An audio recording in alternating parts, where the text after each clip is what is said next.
पत्र पढ़कर धर्मराज ने अपनी गद्दी छोड़ दी और बोले, आइए महाराज, गद्दी पर बैठो। धर्मराज ने कायस्थ को गद्दी पर बिठा दिया कि भगवान का हुक्म है, अब दूत दूसरे आदमी को लाए। कायस्थ बोला, ये कौन है? दूत बोला, महाराज ये डाका डालने वाला है, बहुतों को लूट लिया, बहुतों को मार दिया, इसको क्या दंड दिया जाए? कायस्थ, इसको बैकुंठ में भेजो। ये कौन है? महाराज ये दूध बेचने वाली है, इसने पानी मिलाकर दूध बेचा, जिससे बच्चों के पेट बढ़ गए, वे बीमार हो गए, इसका क्या करें? इसको भी बैकुंठ में भेजो। ये कौन है? इसने झूठी गवाही देकर बेचारे को फांसी दिया, इसका क्या किया जाए? अरे पूछते क्या हो, बैकुंठ में भेजो। अब व्यभिचारी आए, पापी आए, हिंसा करने वाले आए, कोई भी आए, उसके लिए एक ही आज्ञा की बैकुंठ में भेजो।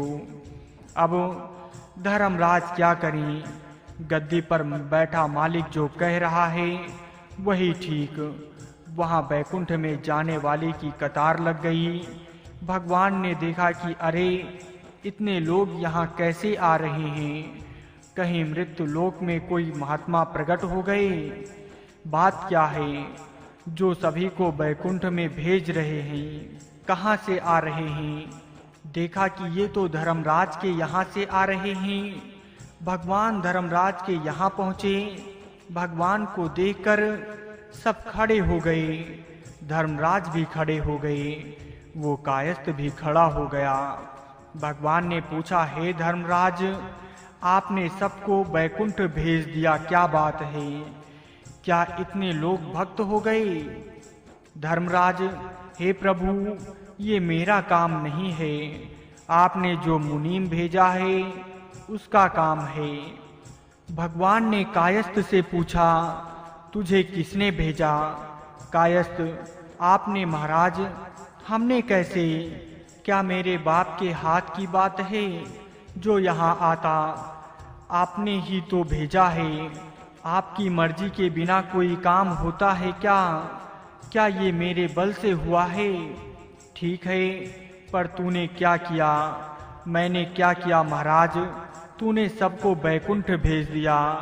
यदि बैकुंठ भेजना खराब काम है तो जितने संत महात्मा हैं उनको दंड दिया जाए। यदि ये खराब काम नहीं है तो उलाहना किस बात की? इस पर भी आपको ये पसंद ना हो तो सबको वापस भेज दो। परंतु भगवत गीता में लिखा है, ये श्लोक आपको निकालना पड़ेगा। मेरे धाम में जाकर पीछे लौटकर कोई नहीं आता। बात तो ठीक है, कितना ही बड़ा पापी हो, यदि वो बैकुंठ में चला जाए तो पीछे लौटकर थोड़े ही आएगा। उसके पाप तो सब नष्ट हो गए। पर ये काम तूने क्यों किया? मैंने क्या किया महाराज? मेरे हाथ में जब बात आएगी तो मैं यही करूँगा, सबको बैकुंठ भेजूँगा। मैं किसी को दंड क्यों दूँ? मैं जानता हूँ कि थोड़ी देर के लिए गद्दी मिली है, तो फिर अच्छा काम क्यों ना करूं? लोगों का उद्धार करना खराब काम है क्या? भगवान ने धर्मराज से पूछा, हे धर्मराज, तुमने इसको गद्दी कैसे दे दी? धर्मराज बोले, हे महाराज, देखिए आपका कागज आया, नीचे साफ साफ आपके दस्तखत हैं। भगवान ने कायस्थ से पूछा, क्यों रे, ये कागज मैंने कब तेरे को दिया? कायस्थ बोला, आपने गीता में कहा है मैं सबके हृदय में रहता हूँ, अतः हृदय से आज्ञा आई कि कागज पे लिख दो, तो मैंने लिख दिया। हुक्म तो आपका ही हुआ। यदि आप इसको मेरा मानते हैं तो गीता में उपयुक्त बात निकाल दीजिए। भगवान ने कहा, ठीक। धर्मराज से पूछा, अरे धर्मराज, क्या बात है, ये कैसे आया? धर्मराज बोले, हे महाराज, कैसे क्या आया? आपका पत्र आया, दूतों से पूछा ये बात कैसे हुई?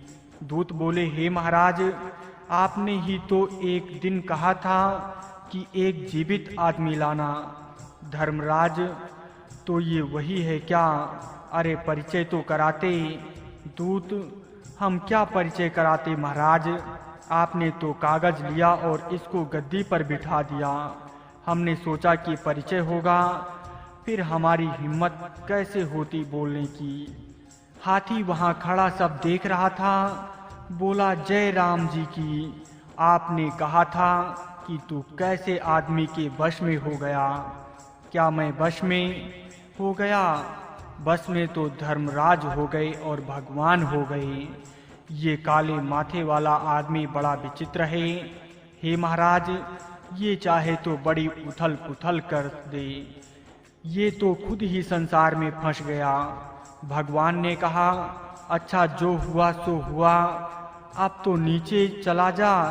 कायस्थ बोला, गीता में आपने कहा है मेरे को प्राप्त होकर पुनः जन्म नहीं लेता, तो बताइए मैं आपको प्राप्त हुआ कि नहीं? भगवान, अच्छा भाई तू चल मेरे साथ। कायस्थ, हे महाराज, केवल मैं ही चलूं? हाथी पीछे रहेगा बेचारा, इसकी कृपा से ही तो मैं यहाँ आया हूँ। इसको भी तो साथ में लो। हाथी बोला, मेरे बहुत से भाई यहीं नरकों में बैठे हैं, सबको साथ ले लो। भगवान बोले, चलो भाई सबको ले लो। भगवान के आने से हाथी का भी कल्याण हो गया, कायस्थ का भी कल्याण हो गया और अन्य जीवों का भी कल्याण हो गया। ये कहानी तो कल्पित है, पर सिद्धांत पक्का है कि अपने हाथ में कोई अधिकार आए तो सबका भला करो। जितना कर सको उतना भला करो। अपनी तरफ से किसी का बुरा मत करो, किसी को दुख मत दो। गीता का सिद्धांत है, सर्वभूत हिते रतः। प्राणी मात्र के हित में प्रीति हो, अधिकार हो, पद हो, थोड़े ही दिन रहने वाला है, सदा रहने वाला नहीं है। इसलिए सबके साथ अच्छे से अच्छा बर्ताव करो।